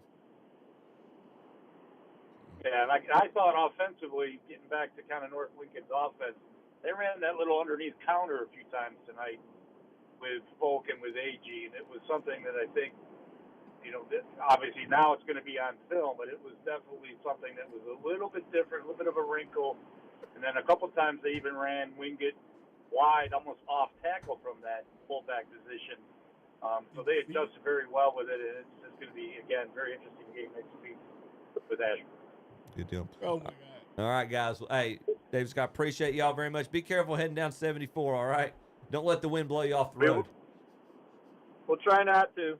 All right, guys. Thanks a lot. Look forward to hearing you next week. As David Potter and Scott, we appreciate them tuning in. I'm going to swing this back over. I will say No, not yet. I will say one thing about they was bringing up their kicker. East Rutherford flipped that field every time. Mm-hmm. Them same 80 yards that had to be traveled, East Rutherford changed up travel. That's those 80. tough for a high school offense to do. But That's tough. it was done. East Rutherford done. But I'm saying it's tough for the you're making yeah. it tough on the opposing team to do that. Yeah. Chip, I've got a correction. Earlier we were talking about the Burns team, Mm-hmm. and we mentioned that the quarterback was out, and we thought maybe Warlick was out. I got a message from Richard McGinnis, who told me that Graham Warlick did play tonight, but he played at the quarterback position. Okay. Gotcha. Thank you for the clarification, Dennis. Real quick, we've heard from a lot of our broadcast games, and one of the games we've not touched on is the game I actually was at this evening. Hey, Chip, what happened in the Bessemer City game? Robbinsville, Cheaters. Bessemer City. Robbinsville cheated. Yeah. Kevin's not bitter Please at all. please tell me how. Robbinsville came down the mountain to take on the Yellow Jackets. Robbinsville wins the game 19-0. I'd be honest with you, both teams, other than a couple of drives or a few drives, obviously, both teams they were able to move the ball. Both teams really kind of got stiff as they the closer to the goal line that the opposing offense got. Towards the end of the second quarter, Robbinsville just was able to sustain a couple of drives. They use tempo very interestingly. They run out of an I formation primarily. They used a triple option 3 times and actually looked very sound with it for the most part. They will pass the ball as well. They looked like I thought they were going to be run based. But then Bryce Adams, their quarterback, he threw a laser early late in the first quarter. I said, "Gosh, this kid's got a cannon." And it's not just that; he's a well-rounded athlete because when he scrambles, he's one of their fastest athletes. It was impressive to watch him perform. He scored all 3 of their touchdowns on runs on quarterback keepers. So at 5:59 in the second quarter, he had a 20-yard quarterback keeper that he scored. They attempted extra point attempt. Kicker missed that, so it was 6-0. And then they were driving deep or late in the first half and got inside the red zone, and I think it was first or second and goal. And Adams kept it himself again for a 6-yarder. They used a lot of misdirection and a lot of trying to get Bessiemer's defense going one direction and handing off the other direction. As good as he was as a passer and a runner, the thing that impressed me the most about Adams was how subtly he would hand off a misdirection. It reminded me a lot of Aaron Rodgers or Peyton Manning. You have the defense, you have the offense shifting to one side of the field, and you've got a running back on a countering the different direction, and he just subtly hands the ball off like he's giving somebody their lunch money. It was very impressive. You saw the command of the offense that he had. And that was able to help them sustain some drives and move some drives down the field. But he scored a second time again with 27 seconds remaining in the first half. They went for 2, weren't able to convert it. So the score at half was 12-0. And Bessemer had the opening kickoff of the second half. So you still felt like, they've got a chance to do this. They've got a chance to come back. But again, both teams kind of stifling each other defensively. And then late in the third quarter, Adams again Robbinsville was driving, and Adams got loose on a 26-yard keeper with about 2:39 left to go in the third period. And then they went ahead and kicked an extra point there, that converted that, and so that made it 19-0, and that ended up being the final score. Bessemer City just couldn't sustain a drive. They had one drive early in the fourth quarter where Robbinsville had a personal foul during the play and a dead ball personal foul after the play. So 30 yards basically moved them right under the doorstep of the red zone, and Bessemer City just wasn't able to capitalize. They were able. Were they bigger up front? Yes. Robbinsville's line was just massive, and they controlled the trenches all game long. Keon Smith and the running game between the tackles, they just weren't able to get anything going. And also Robbinsville's running backs were pretty stout too. Quinn Jumper, number 12, their primary tailback, and specifically their fullback Isaac Collins, who they used extensively on inside runs. There was one play, the 5 or 6 Bessemer City Yellow Jackets are piling up on him, maybe a yard or 2 past the line of scrimmage. I'm not talking about the line. I'm not talking about the line. He pushed the pile to a first down. Nobody came over. He just kept his legs short, and it made it very difficult for the Yellow Jackets on offense to get anything started inside between the tackles. They tried to get some things going on the outside and trying to see if they could set corners. But when you can trust your front forward to control the line of scrimmage like that, it allows you to spread out your defense a little bit more, and it's hard to set a corner. It's hard for an offense to set a corner. That's true. So anyways, it was. Hats off. Bessemer City fought to the end. It was a very similar to what Jeff said about the Shelby game. It 28-0, like Shelby was in control the entire game, but he said it felt like a much closer game than what the score said. I would say the same thing about Bessemer City and Robbinsville. But Robbinsville pulls out the victory. They're going to have a Western North Carolina rivalry matchup as they take on Murphy. So if anybody wants to drive out to Murphy for that game, I think Kevin's all about that. But I think we got another call on the line as well. Jeff Miller, is that right? Jeff Miller, you there with Yes, us? sir. That's Gaston. Yes, sir. Now, I'm sorry, they told me I thought they said you had called earlier and when it was Coach. Well, we Jeff. got Jeff and Jeff. Yeah, got Jeff and Jeff. It's like it's like a sitcom. So, Jeff, what game did you go check out today, Jeff? I went to the Ashbrook at South Point rematch. Oh, nice. All right. Tell us about it, Jeff. Fill us in. Well, early in South Point just jumped all over Ashbrook at 14-0. The touchdown pass from Blee to Pruitt, and then Chance Ford, gave him a 14-0 lead, and then Ashbrook drove down the field in the second quarter to make it 14-7. Pass from A.J. McLean, to his wide receiver number 20. Made it 14-7, but South Point, got right back in. Now, some people might think this is a little controversial. South Point, Patrick Bleet, threw a pass, and it was like fought for between, the defender and Chris Stowe. When both come down with it, they reward it to the offense. So it was touchdown, South Point, 21-7, and then blown coverage on the next drive as Ashbrook's quarterback McLean, hit number 12 for a long touchdown. I mean, that was like a blown assignment, and that'd be the halftime score, 21-14, and then Ashbrook got the ball back to start the second half, and they drove right down the field, tied it up. The quarterback, McLean, kept it himself, but South Point would retake the lead. And I believe it was, I want to say it was either Patrick Blee. It was a, huge touchdown run from him. But Ashbrook tied it up again. Ashbrook just never would go away. And Smith was who tied the game up.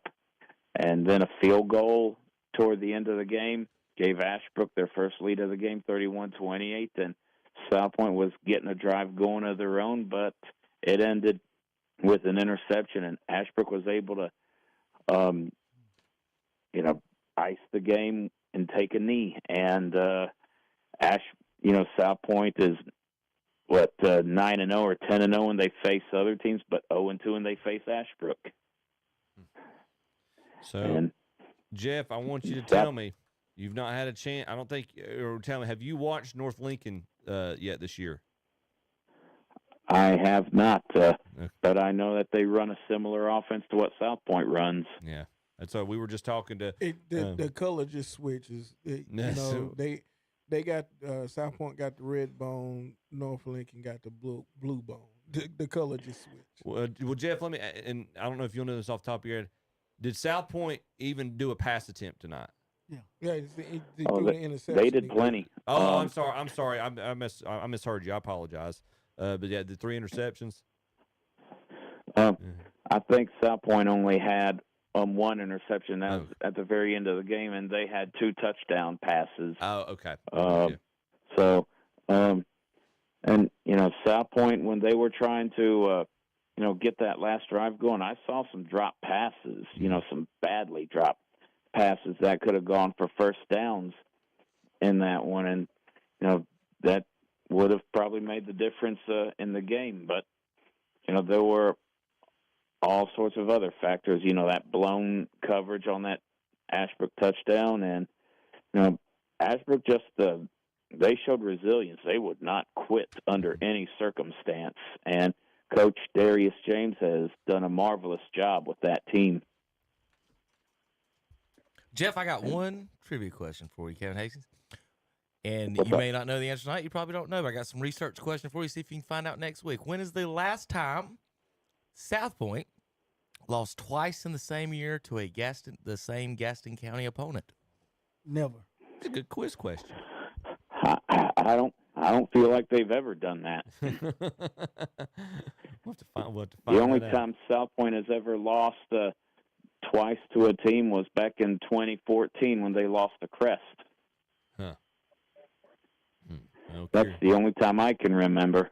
So going back to the point I was going to make about the and you know, everybody's looking at the similarities in North Lincoln and South Point's offenses and the success that Ashbrook's apparently had against South Point this year.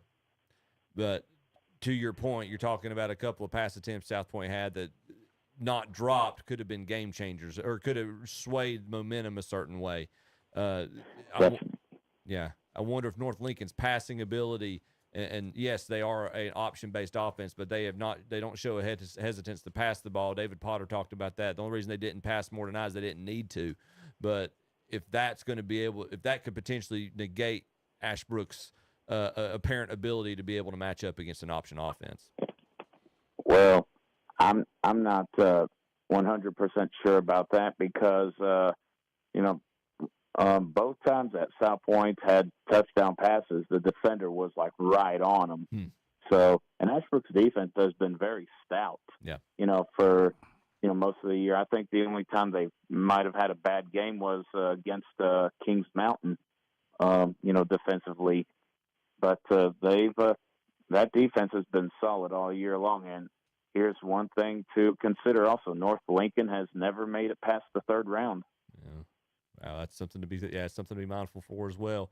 That's going to be one of the fun matchups I think next week to keep a lookout for. And that's definitely going to be a solid one, and Alan Drum will cover that one. Mm-hmm. Very cool. Yeah, you got to look at one thing. Ashbrook do play in Murder's Row. I mean, it really, really and truly, the competition they play week in and week out in conference, not outside of conference, in conference, are preparing for bigger things. They don't have much more tougher opponents and come playoff time than what they've got in their conference. What they got in conference is basically what you're saying. Yeah. And it's going to show. Yeah. It's going to show up at some point. It's going to show up. Who you play to get you there, show up, and how you perfect and get there. Well, Jeff, any thoughts on where you're heading the day after Thanksgiving next week? Have you thought about that or planned that yet? I got so much probably going on this week. I got to see if my schedule will permit me. But Alan Drum said he wants to cover the Ashbrook North Lincoln game, so I'm going to probably give that to him. But if I do cover anything next week, it'll probably be Crest at Hickory. Hey, you could always go out to do the Robbinsville at Murphy game. If you want to go get a little bit of driving through Nantahala. Well, I mean, if someone's got gas money, sure. Good deal, man. All right. Well, man, we appreciate it as always. Your perspective and insight. Thanks a lot, and have yourself a great weekend. And we won't talk to you until after Thanksgiving. So enjoy your Turkey Day. Happy Thanksgiving, folks. Thanks, Jeff. Appreciate it. All right. Good deal. I cannot believe they're gonna blow this conference up next year. They're gonna blow this conference up, and it is. Look at what this conference done. All of them were in the second round of the playoffs. Yeah, the whole conference. I mean, only one that really got put out. Hunter Huss got put out last week, but the rest of the conference was the top. The top teams were in the. Oh wow, okay. Somebody's doing research for us. It looks like you got an answer. No, it's the question on the Burns game. Oh, okay. I thought Dennis might have gotten an answer to Kevin's quiz question. Yeah, Monroe will be a 5A seed next year. They were 2A this year. They're 5A next year. But a lot of these schools are changing classifications. Like West Charlotte this year is a 3A school. Next year, they're an 8A school. That makes sense. Yeah. Well, what happens, Chip, is they have two schools on that campus. Yeah. And I think they must have said, okay, you've got to play by the number of kids on your campus, not who goes to this sort of, technical school and who goes to this sort of regular high school. Yeah. Because they're all available to play. So therefore, you're going to go by the larger total number. And Shelby will be 3A by two or three students. Shelby will be 3A. Yeah, I can give you those numbers if you want, Steve. All right, boys, it's about time to start wrapping up. We're going to read the scores. We're going to go 1A, 2A, 3A, 4A. Y'all think y'all can handle that? Yeah, to the 1A. Yeah, the Tar Heels are going to come on. We got to get out of here. We'll let Steve get the 2A in the middle. Wait, hold on. Okay, that's 1A. Dennis got the 3A. So you want to do this? And Will, you got the 4A, the bottom two in the right corner. Y'all think I got that? Do you know which ones are the 4A, Will? You good with that? I do this corner over here. The bottom two. You got these, okay? Yeah. All right. I'll point. Oh, these two. Yeah. There. Oh, okay. Okay. You sure you want? You sure you want to do this? I can see that. Chip, Steve, Dennis, Will. Okay. All right. You sure? Fire away, Chippy. You sure you got this? All right. All right. Making sure. I just had to know where you. I can't do this with Kevin tied to the camera. All right. 1A scores. Wrapping things up. Mount Airy defeats the Mountain Island Raptors 35-14. They will take on Starmount next week. Starmount defeats South Stanley 37-13. Starmount's thriving. Corvian Community over Mitchell 42-6. They will take Corvian Community will take on Eastern Randolph, who shuts out Cherokee 42-0. Murphy defeats Christ the King 21-11. They will take on the winner of the game I broadcast tonight, Robbinsville, who defeated Bessemer City 19-0. So it's be Murphy versus Robbinsville next week. Robbinsville traveling to Murphy. And then East Wilkes defeats North Rowan 33-30. They will play the winner of Hayesville and Mountain Heritage, who plays tomorrow due to postponing the game due to weather. All right, Coach, you got this box right here. Okay, we got the East Wilton Cavaliers 27, the Reedsville Rams 26. Say what? They'll be East Wilton will be playing Brevard Blue Devils as they defeated Bunker Hill 37-29. Then we got the Salisbury Hornets 12 and the Walker Wolfpack 6, and they will be playing the Random and Tigers. They defeated the Forest Hill Yellow Jackets 38-21. Then we got the Monroe Red Hawks beating the Fern Bulldogs 56-21, and they will be playing the West Stokes Wildcats, who won 35-21 over East Surrey Cardinals. Then we got the Community School Davies with 30 and the Mount Pleasant Tigers 7, and they'll be coming to my team, the Shelby High School Golden Lions, when we defeated the Macon Blue Devils 28-0. No mercy, huh? No mercy. Well, we've got some interesting games. The number 1 seed team, Irwin, took on Mountain Mustangs tonight. Smoky Mountain lost 14-35. Well, we've got West Charlotte, the Golden Lions.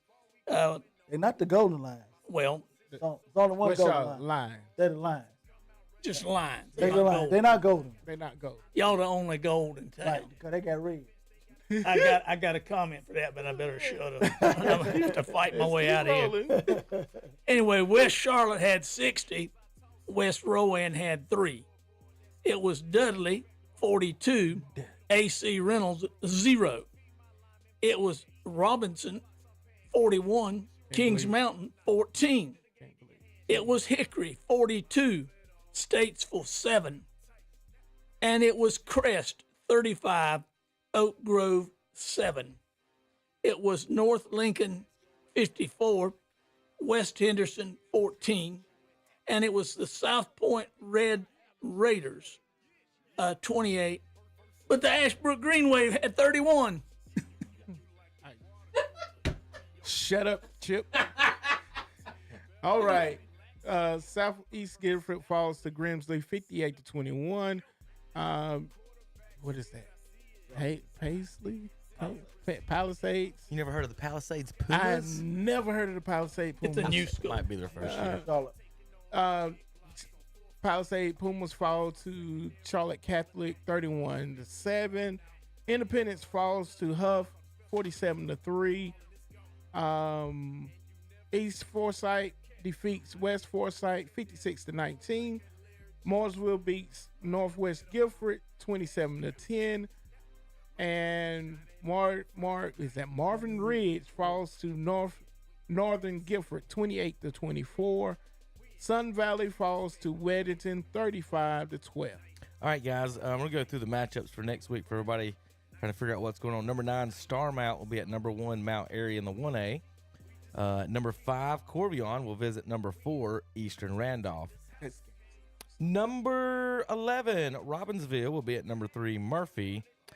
And we don't know who East Wilkes will face. It will be either hosting Hayesville or more than likely at Mountain Heritage. In the 2A, East Rutherford beats Reedsville, baby. They're on the road to Brevard for a matchup. Who thought that conference would be a more premier matchup than anything Reedsville had to do this year? What'd you think, Steve? Oh, man. East Rutherford and Brevard is way more prime time than anything Reedsville had. Bye-bye, Rams. I think East Rutherford should be able to get the home game just for beating Reedsville. That's right. It should. They get to sell some hot dogs. I like the idea. But they are going to Brevard next week. We'll have that on KDC Broadcasting. Salisbury, the 5 seed, will go to the 4 seed Randleman. The 3 seed Monroe will host the 11 seed West Stokes. And Shelby, the 2 seed, they have the home field advantage now throughout the playoffs, will host Community School of Davison, the 10 seed. Over to the 3A, 1 seed Irwin still holding the fort. You get excited about that, Chip. You got West Charlotte coming next week. 8A. But they're not golden. Number 5, Dudley, will go to number 4, Robinson. Number 3, Hickory will host number 11, Crest, which we'll have here on KTC Broadcasting. And then the North Lincoln Knights, number 10 Knights, will host the number 15, Ashbrook Green Wave. We'll have that on KTC Broadcasting. Over in the 4A, Grimsley will host number 8, Charlotte Catholic. Huff will play the winner of Mallard Creek and Watauga. Weddington. We ain't going to broadcast that game. Which one? Watauga? No, Grimsley and Charlotte Catholic. Yeah, you're on it. Weddington, the 2 seed. Thanks for volunteering. The 10 seed Northern Guilford, and then Mooresville, the 6 seed will travel to number 3 seed East Forsyth. Steve, any other final thoughts from you? I didn't hear much from you. I know I went down the hall. It was good seeing you again, brother. I ain't seen you in a couple weeks. Well, I just want to say congratulations to the Shelby Golden Lions and also to the East Rutherford Cavaliers.